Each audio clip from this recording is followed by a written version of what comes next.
Hello guys, my name is Olfrey Felipe Galeano and I am an automotive mechatronics student at SENA today. I'm going to show you some basic steps that you can take to keep your car's turbo system in good condition.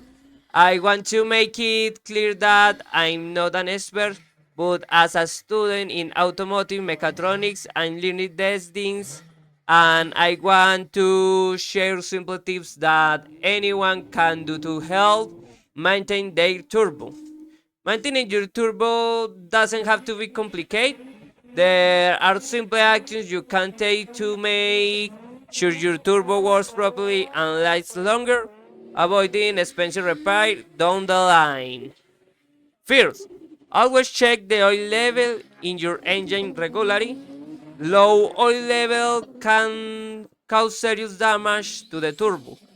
If the oil is dirty, replace it with fresh, oil.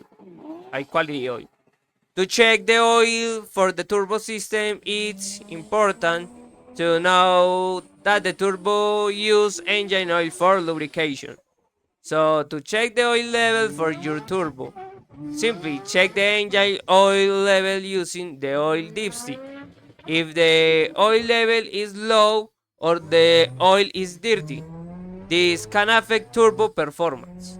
Make sure to change the oil regularly to keep the turbo running smoothly. Next, inspect the turbo hose and pipes for any checks, leaks or signals wear. Tighten any loose clamps to prevent a loss and maintain turbo performance. It's also important to clean your turbocharger. You can use a turbo cleaner to remove carbon buildup and derivatives from both intakes and exhaust sides of the turbo.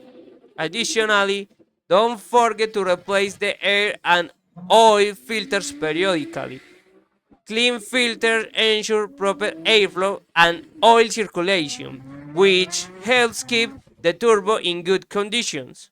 Finally, take your car for a test drive and monitor the turbo performance. If you notice any strange noise or issues, it could indicate a problem with the turbo. By following the simple steps, you can extend the life of your turbo and keep your engine running and if the best. Thank you for watching. Follow me. Goodbye. Your turbo in good condition.